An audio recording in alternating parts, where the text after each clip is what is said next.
नमस्कार, जय हिंद दोस्तों। स्वागत है आपका आपके अपने YouTube चैनल पर। आज के इस वीडियो में हम कंप्लीट करेंगे सभी आंग्ल मैसूर युद्ध। आधुनिक भारत के इतिहास में जो अंग्रेजों द्वारा अपना आधिपत्य बनाया गया भारत की भूमि पर, भारत के जमीन पर, वो कैसे बना, उसमें क्या योगदान था आंग्ल मैसूर युद्धों का, किस तरीके से 4 आंग्ल मैसूर युद्ध लड़े गए और उनके क्या परिणाम थे। हिस्ट्री के लिए बहुत ही ज्यादा महत्वपूर्ण है ये टॉपिक। आरओ में ये क्वेश्चन पूछे जाते हैं, पीसीएस में ये प्रश्न पूछे जाते हैं, यूपीएससी में ये प्रश्न पूछे जाते हैं, पुलिस एग्जाम में ये प्रश्न पूछे जाते हैं।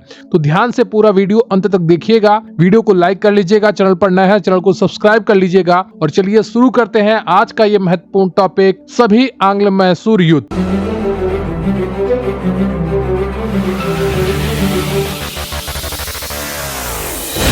तो अंग्रेजों की मैसूर पर विजय कैसे हुई, मैसूर विक्ट्री ऑफ ब्रिटिश, इस पर हम पूरी चर्चा अभी करने वाले हैं। वीडियो को जरूर लाइक कर लीजिएगा। तो सबसे पहले हम आपको संक्षेप में बता देते हैं कि प्रथम युद्ध, द्वितीय युद्ध, तृतीय युद्ध, चतुर्थ युद्ध, जो 4 आंग्ल मैसूर युद्ध हैं, वो कब लड़े गए और उन समय गवर्नर कौन था और समाप्त कैसे हुए। प्रथम जो युद्ध था वो 1767 से 1769 तक लड़ा गया। मद्रास की संधि से यह समाप्त हुआ था और उस समय जो गवर्नर थे वो हैरी वेरलास्ट थे। द्वितीय युद्ध जो था वो 1780 से 1784 ईस्वी तक चला और मैंगलोर की संधि से यह समाप्त हुआ। इसमें हैदर की मृत्यु हो गई थी। गवर्नर इस समय वारेन हेस्टिंग्स थे। चतुर्थ युद्ध 1799 ईस्वी में ही समाप्त हो गया।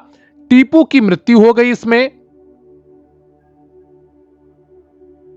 यहां पर 82 नहीं 92 होगा, ठीक है। क्या होगा यहाँ पर 92 होगा, ये ध्यान रखिएगा। तृतीय युद्ध में 1790 से 1792 ईस्वी में श्रीरंगपट्टनम की संधि, टीपू की हार, ठीक है, लॉर्ड कॉर्नवालिस। और चतुर्थ युद्ध जो था वो आपका 1799 ईस्वी, टीपू की मृत्यु हो गई थी इसमें। और इस समय जो गवर्नर था वो लॉर्ड वेलेजली था, ठीक है। तृतीय युद्ध, चतुर्थ युद्ध, ये ध्यान रखिएगा सबका टाइमलाइन। मद्रास की संधि, उस समय गवर्नर कौन सा था और ठीक है, और उसके परिणाम क्या हुए थे युद्ध के, ये सारी चीजें आपको संक्षिप्त में मैंने अभी आपको बता दी हैं। अब हम देखेंगे डिटेल में पूरा। तो पहले भूमिका समझ लेते हैं कि किस तरीके से आंग्ल मैसूर युद्धों की पृष्ठभूमि तैयार हुई। 18वीं शताब्दी के उत्तरार्ध में मुगल सत्ता के कमजोर होने के साथ ही क्षेत्रीय शक्तियों का उदय हुआ। इन्हीं स्थितियों में हैदर अली तथा उसके पश्चात टीपू सुल्तान ने अपनी सत्ता मैसूर में स्थापित की। सत्ता के हस्तांतरण की प्रक्रिया मैसूर के राजा वडियार चिक कृष्णराज के काल में हुई। सत्ता प्राप्ति को लेकर दक्षिण में निजाम, मराठों, अंग्रेजों तथा फ्रांसीसियों के मध्य हो रहे चतुष्कोणीय संघर्ष ने मैसूर को भी इस संघर्ष में सम्मिलित कर दिया। जो इससे पहले निजामों के बीच में, मराठों के बीच में, अंग्रेजों और फ्रांसीसियों के बीच में संघर्ष हो रहा था, उसमें मैसूर को भी शामिल कर लिया गया। फलतः 1761 ईस्वी में हैदर अली मैसूर का वास्तविक शासक बन गया, जबकि अंग्रेज इस दौरान 1757 ईस्वी में बंगाल में अपनी सत्ता स्थापित कर चुके थे तथा दक्षिण में अपनी सत्ता को विस्तारित करना चाह रहे थे। क्योंकि मैसूर राज्य की भौगोलिक अवस्थिति मालाबार तट के कारण अंग्रेजों के लाभकारी व्यापार में सहायता मिल सकती थी। तो जो मालाबार तट था, भौगोलिक स्थिति थी, उसके लिए अंग्रेजों के लिए बहुत फायदेमंद हो सकता था। तो अंग्रेज जो थे वो दक्षिण में अपनी सत्ता को विस्तारित करना चाह रहे थे और मैसूर राज्य पर अपना कब्जा प्राप्त करना चाह रहे थे। दक्षिण भारत में मैसूर राज्य अंग्रेजों की प्रमुख विरोधी शक्ति के रूप में उभर रहा था। तो दक्षिण भारत में मैसूर राज्य अंग्रेजों की प्रथम प्रमुख विरोधी शक्ति के रूप में उभर रहा था। हैदर और टीपू का फ्रांसीसियों से संबंध ब्रिटिश कंपनी के भारत में साम्राज्य विस्तार के लिए भी खतरा था। तो अंग्रेजों के लिए चारों तरफ से खतरा दिख रहा था और एक तरफ व्यापारिक फायदा भी दिख रहा था। तो अंग्रेजों ने मैसूर पर आक्रमण करने की योजना बनाई। यही कारण है कि अंग्रेजों और मैसूर के मध्य 4 युद्ध हुए, जिसमें अंततः अंग्रेजों की जीत हुई तथा मैसूर अंग्रेजों के अधिकार में हो गया, ठीक है। तो ये भूमिका बनी थी। अब बात करते हैं प्रथम आंग्ल मैसूर युद्ध की। द फर्स्ट एंग्लो मैसूर वार 1767 से 69 ईस्वी तक ये चला था, ठीक है। बंगाल विजय के पश्चात ईस्ट इंडिया कंपनी का आत्मविश्वास बढ़ा हुआ था। इस दौरान 1766 ईस्वी में हैदर अली के विरुद्ध अंग्रेजों ने हैदराबाद के निजाम से संधि कर ली। इस संधि में कुछ समय पश्चात कर्नाटक और मराठा भी शामिल हो गए, किंतु हैदर अली ने कूटनीति से निजाम को को प्रदेश और मराठों को धन का प्रलोभन देकर अपनी तरफ मिला लिया। तत्पश्चात कर्नाटक पर आक्रमण किया गया। अंततः 1.5 वर्ष के अनिर्णायक युद्ध के पश्चात हैदर अली ने अंग्रेजों को 1769 ईस्वी में मद्रास की अपमानजनक संधि करने के लिए विवश कर दिया। तो पहला जो युद्ध हुआ आंग्ल मैसूर युद्ध, उसमें जो 1767 से 1769 तक चला, इसमें हैदर अली का पलड़ा भारी रहा। इसने 1769 ईस्वी में अंग्रेजों को मद्रास की अपमानजनक संधि करने के लिए विवश कर दिया। इस संधि से दोनों ने एक दूसरे के विजित किए प्रदेश वापस किए। तीसरी शक्ति के आक्रमण करने पर अंग्रेजों को हैदर अली की सैनिक सहायता देने का वचन देना पड़ा। अब देखिए यहीं पर लालच में पड़ गया हैदर अली। इसने तीसरी शक्ति के आक्रमण करने पर अंग्रेजों से सैनिक सहायता लेने का वचन ले लिया। अब ऐसा तो था नहीं, अंग्रेज तो हैदर अली को खत्म करना चाह रहे थे, तो वो कैसे सहायता करते। लेकिन यहाँ पर हैदर अली मोह में पड़ गया। अब बात करते हैं द्वितीय आंग्ल मैसूर युद्ध की। द सेकेंड एंग्लो मैसूर वार 1780 से 84 ईस्वी तक चला था। 1771 ईस्वी में जब मराठों ने मैसूर पर आक्रमण किया, तब अंग्रेजों ने मद्रास की संधि का उल्लंघन करते हुए मैसूर की कोई सहायता नहीं की। देखिए मैंने कहा था आपको कि क्या हुआ, मैसूर ने तो, हैदर अली ने तो अंग्रेजों से संधि कर ली थी कि अगर हम पर कोई तीसरा व्यक्ति आक्रमण करता है तो आप हमारी सहायता करना, हमारी तरफ से लड़ना। लेकिन अंग्रेजों ने उस संधि का उल्लंघन कर दिया। कब कर दिया? जब 1771 में मराठों ने मैसूर पर आक्रमण किया। इसके पश्चात वारेन हेस्टिंग्स ने जब फ्रांसीसी बस्ती माहे पर अधिकार किया, तब हैदर अली ने निजाम और मराठों के त्रिगुट को मिलाकर द्वितीय आंग्ल मैसूर युद्ध शुरू कर दिया। ठीक है, तो क्या हुआ, जब हेस्टिंग्स ने एक फ्रांसीसी बस्ती माहे को अपने अधिकार में ले लिया, तो हैदर अली ने निजाम और मराठों के त्रिगुट को मिलाकर द्वितीय आंग्ल मैसूर युद्ध शुरू किया। युद्ध के शुरुआत में हैदर अली को सफलता मिली। 1780 ईस्वी में हैदर ने कर्नाटक पर आक्रमण कर कर्नल बेली के अधीन ब्रिटिश सेना को परास्त करके अरकाट को जीत लिया। लेकिन अंग्रेजों ने कूटनीति के द्वारा मराठा और निजाम को त्रिगुट से अलग कर दिया। फलतः हैदर अंग्रेजों से अकेला लड़ता हुआ पोर्तो नोवा के युद्ध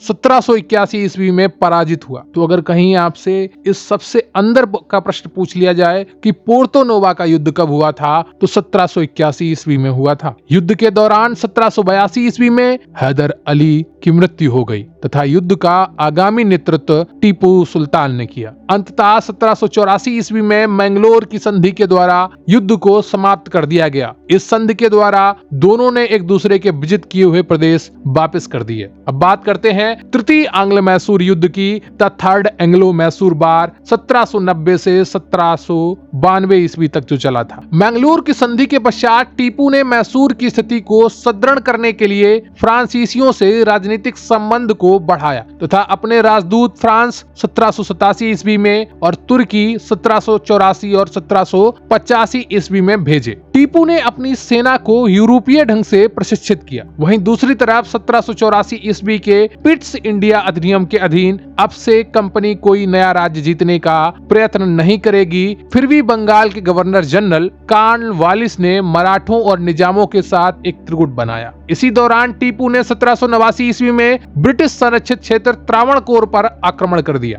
फलतः मैसूर और ब्रिटिश कंपनी के मध्य तृतीय युद्ध आरंभ हुआ, जिससे टीपू की पराजय तथा 1792 ईस्वी में श्रीरंगपट्टनम की संधि की गई। टीपू कौन सा युद्ध हारा? टीपू हारा तृतीय आंग्ल मैसूर युद्ध, जो शुरू हुआ था 1790 में और चला था 1792 ईस्वी तक। ठीक है, यहाँ पर 1792 होगा, यहाँ पर 1992 लिखा है, लेकिन ये यहाँ पर 1792 होगा। ठीक है, तो 1790 में युद्ध शुरू हुआ था और 1792 तक चला था। कौन सा? ये तृतीय आंग्ल मैसूर युद्ध। ठीक है, इसी संधि के अनुसार टीपू को अपना आधा राज्य अंग्रेजों व उसके साथियों निजाम व मराठों को देना पड़ा। इसके अंतर्गत अंग्रेजों को 12 महल, मालाबार और डिंडुगुल क्षेत्र दिए गए, जिसने अंग्रेजों की आर्थिक और सैनिक शक्ति को बढ़ा दिया। इसके अलावा मराठों को तुंगभद्रा नदी के उत्तर का भाग तथा निजाम को पेन्नार व कृष्णा नदी के मध्य का भाग दिया गया। इसके अलावा टीपू ने 3 करोड़ रुपए क्षतिपूर्ति के रूप में भी दिए। इस संधि के बाद कॉर्नवालिस ने कहा था कि हमने अपने मित्रों को शक्तिशाली किए बिना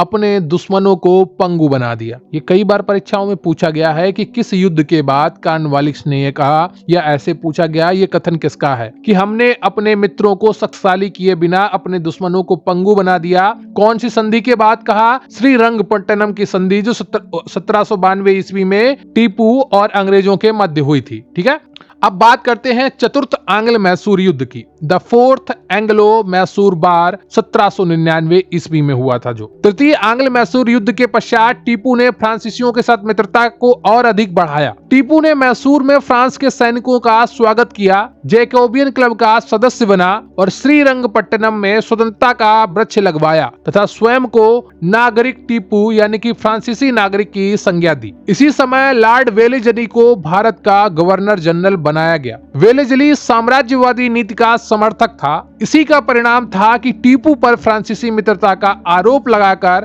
ब्रिटिश सेना ने 1799 ईस्वी में चतुर्थ आंग्ल मैसूर युद्ध, श्रीरंगपट्टनम का युद्ध शुरू किया और उसमें टीपू को मार दिया। इस युद्ध के बाद मैसूर पर वेलेजली ने सहायक संधि थोप दी तथा अंग्रेजों ने मैसूर का शासक वडियार वंश के 2 वर्षीय बालक कृष्णराज को बना दिया। ठीक है, तो ये 4 युद्ध हुए थे आंग्ल मैसूर युद्ध। प्रथम युद्ध हुआ था 1767 से 69 तक चला था। ये मद्रास की संधि से समाप्त हुआ था और गवर्नर था हैरी वेरेलास्ट। द्वितीय युद्ध जो था वो 1780 से 84 ईस्वी तक चला था। मैंगलोर की संधि से समाप्त हुआ था। इसमें हैदर की मृत्यु हो गई थी और गवर्नर था इस समय वारन हेस्टिंग्स। तृतीय युद्ध जो था वो 1790 से 92 ईस्वी तक चला था, यहाँ पर 92 होगा, और श्रीरंगपट्टनम की संधि से समाप्त हुआ था। इसमें टीपू की हार हुई थी और लॉर्ड कॉर्नवालिस इस समय अंग्रेजों का गवर्नर था। चतुर्थ आंग्ल मैसूर युद्ध 1799 ईस्वी में शुरू होकर 1799 ईस्वी में ही समाप्त हो गया। इसमें टीपू की मृत्यु हो गई थी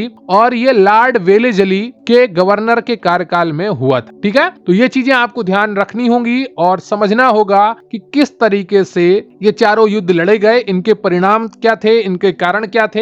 एक एक बात मैंने आपको समझा दी है। आप वीडियो को लाइक कर लीजिएगा, चैनल पर नया है चैनल को सब्सक्राइब कर लीजिएगा। अगर आपके मन में कोई डाउट हो, कोई प्रश्न हो, कमेंट करके बताइएगा और ये भी बताइएगा कि आपको ये वीडियो कैसा लगा। मुझे आपके कमेंट्स का इंतजार रहेगा। तो थैंक यू वेरी मच, बहुत बहुत धन्यवाद आपका। जय हिंद, जय भारत।